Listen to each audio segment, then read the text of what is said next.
Hello, boys and girls, and welcome to the concession stand here on the KB Radio Network. I am your host, Kevin Reed, and this is the review of the biblical comedy spiritual drama, I guess I could call it that, written and directed by James Samuel, starring LaKeith Stanfield, and it is the Book of Clarence. This is a film going into this new year I was highly anticipating, but leading up to the release, I kind of lost interest in it. Not so much I lost interest, whereas I didn't want to see it. It was just the excitement of it kind of left, if that makes any sense. But I did get around to finally watching it. This film, as I said before, stars LaKeith Stanfield, also Omar Shai, David Aiello, Michael Ward, Alfred Woodard, Tiana Taylor, Marianne Jane Baptiste, James McAvoy, and in the biggest blink and you miss it cameo, which is, I'll say blink and you miss it, but he was in a few scenes, but you wouldn't know until the very end that was him. Benedict Cumberbatch. This film follows a struggling down on his luck man named Clarence living in AD 33 Jerusalem, who looks to capitalize on the rise of Jesus Christ by claiming to be the new Messiah sent by God in an attempt to free himself of debt and start a new life of glory for himself. This film, I know, is going to rub a lot of people the wrong way due to the subject matter here. And I understand it, as a Christian man, I get it. But strangely enough, I wasn't offended by this movie. This movie did not offend me if you really sat down and watch it. Now, the parts where it gets it skirts the line, so to speak, of blasphemy, you have to watch the whole movie and watch it in its totality to really grasp the message that's being sent through this film. If anything, this is a powerful spiritual film. I think a lot of people would get something out of this movie if you look past the fact that they're not talking about Jesus in the way we learned in Sunday school and everything like that. Now, Jesus was never talked about in a bad light. God is never talked about in a bad light, other than the fact we have non-believers in a couple of our main characters here. But what joy I got out of all of this was the fact that it didn't have to be set in 33 Jerusalem. This could be set in 2024, wherever you live right now. This is poignant now. And the way people approach spirituality, not so much religion. It's not about religion. It's about spirituality. And the non-believers who are, the skeptics who are rooted in facts, what they can see in front of them. They need to see it to believe it. Whereas versus those who live by faith, that just truly believe. They believe without seeing. And that was the struggle throughout this film with the characters in the storyline going through this film.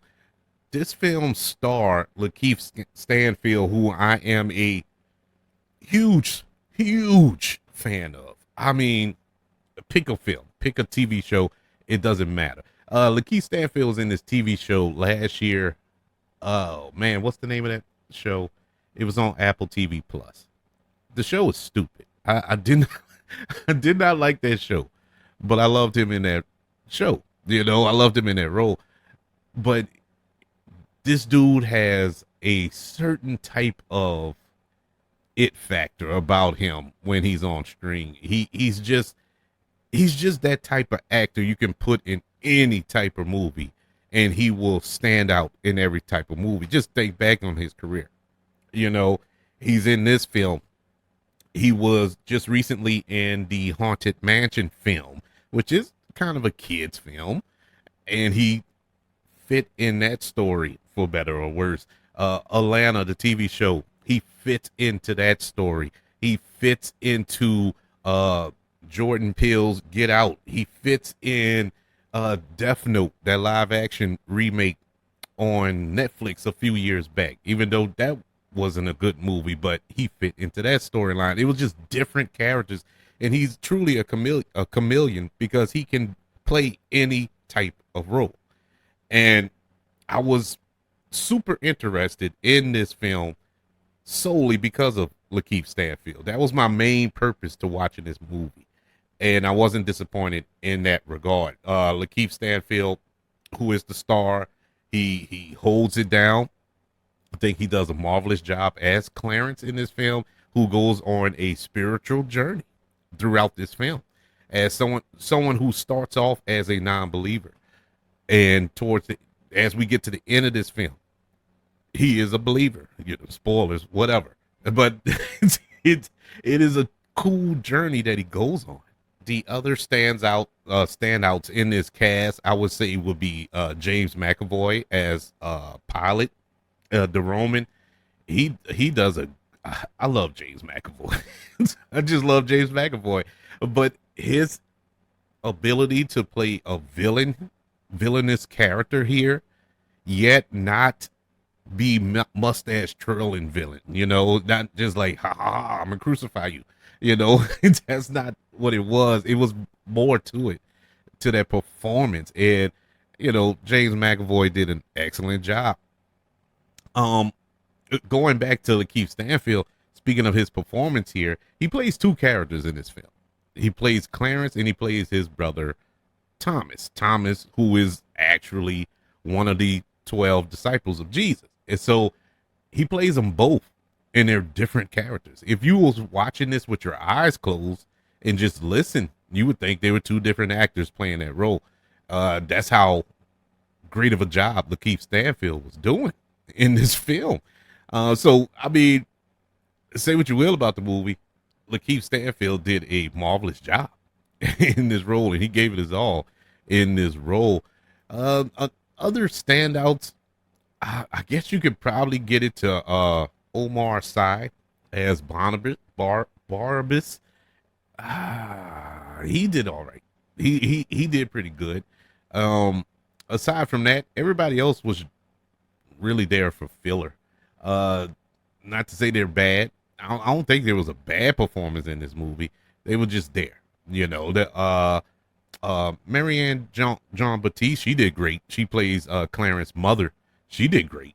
I think she did a marvelous job, actually. I got to put her into the marvelous category, along with LaKeith Stanfield.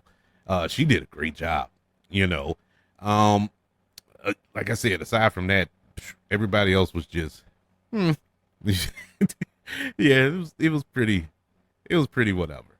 Moving over to the story element of this film, this is where I got to kind of balance the Christian ordained minister side of Kevin Reed and go towards movie viewing side of Kevin Reed, because the Christian side of Kevin Reed, this story is stupid because it doesn't line up to what the Bible says. Of course, Clarence isn't a real person in the Bible. You knew that going in. No shock there. But it's the liberties that we're taking with people who are in the Bible that it was kind of like, they and these weren't big changes. They weren't big changes where, let's see, like Judas didn't betray him or something like that. They weren't big plot points changed. All the big plot points that are in the Bible are in this film. It was just subtle things that how the story of the crucifixion and what came to be with Jesus' crucifixion, that and there was certain tweaks there that just didn't line up. They changed it to accommodate for Clarence's story, and I thought that was kind of if they would have did it vice versa, to have the Clarence story just run parallel with the Jesus story, that's fine. but Jesus was more the background player. Now I know this isn't the book of Jesus, it's the book of Clarence. I get all that, but it just to make changes didn't make sense to me. And the changes that they made didn't make sense. I'll put it that way. The direction here from James Samuel, who previously directed The Harder They Fall, the Western film that was on Netflix, 2-3 years ago, that starred Jonathan Majors and Idris Elba, and LaKeith Stanfield was in that film as well. Awesome movie. Loved that movie. It was one of my favorite films from that year. I was excited to see what he was going to do with this. The direction was all over the place. Tonally, it was all over the place. I didn't know if this was a comedy. I didn't know if this was a drama. Now you can do both. Actually, you can do all genres in one movie if it's done right. And it didn't have a proper balance in this film. There were scenes where jokes were said and it was funny, but the next line was so dramatic, it was like needle drop, and it just took you out of it. And then they'll try to get you back with a joke, and you really didn't want the joke at that point. It was just all over. Tonally, it was all over the place, and it took you out the movie. Also, this movie was over 2 hours long. I think it was 2 hours, 10 minutes long, something like that. Didn't have to be.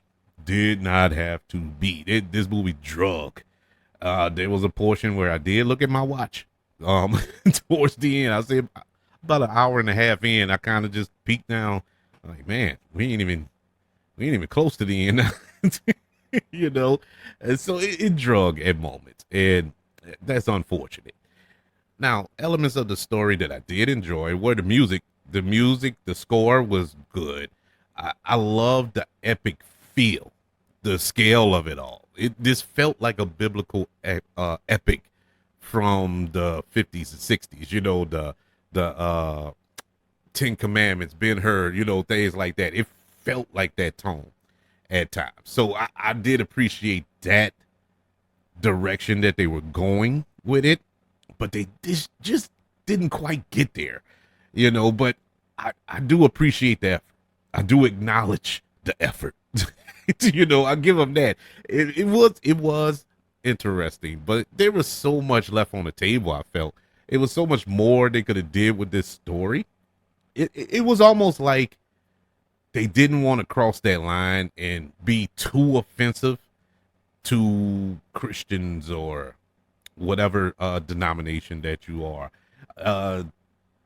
They just didn't want to offend too much, but that was inevitable. There was no way you couldn't offend people with this movie. You could just think about it. Mel Gibson made The Passion of the Christ, which was I guess you could say a beat by beat adaptation of this actual crucifixion of Jesus. And that was controversial. That was offensive to a lot of people. So if that ruffled people's feathers, this was definitely going to ruffle people's feathers. And so if you was going to go out with it, go out with it. But I did appreciate the message. I did receive the message. This was not, like I said, this was not blasphemy. This was not trying to sway people one way or the other. Actually, this was just what it was. And I did, for the most part, I did enjoy it. I just wished it was a little better paced. Tone, I wish they would have stuck to one tone.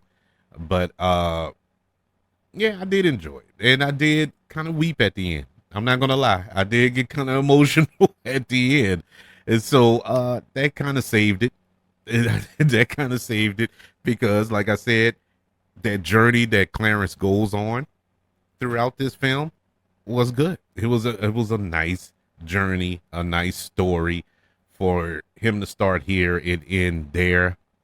And it makes sense. His story makes sense, and you can follow it, and you can probably relate to it. If you can't relate to it, I'm pretty sure you know somebody who can relate to Clarence. And the Book of Clarence, currently in theaters, gets a letter grade of a C-. Yeah, it was all right. It's watchable. It's nothing that I'll put it like this. I wasn't mad that I waited so long to go see it. I wasn't bad. I didn't feel like man, I should have went opening weekend for this. It was none of that. It was not. It was none of that. Actually, I could have waited a little while longer because I'm pretty sure it's going to be on streaming soon. Yeah, it's worth a watch. I'll give it that. So I would like to know, what did you think of the Book of Clarence? Did you check it out? Or are you staying away from it? Or you hated it? Or whatever the case may be. I would love to know your opinions. You can email the show, kbradiopodcast@gmail.com. You can also look me up on all social media platforms. Just search for the KB Radio Network. Also, subscribe to the KB Radio Network channel and like this video if you don't mind. Don't forget about the 5 stars, the reviews, and sharing this show if you're listening on Apple Podcasts, Spotify, iHeartRadio, wherever you are currently listening to the concession stand here on the KB Radio Network. Everybody, thank you for joining me for this review of the Book of Clarence. Can't wait to speak to you on the other side. I want you all to know that I love you. Continue to love one another. And until we speak again, you all be blessed.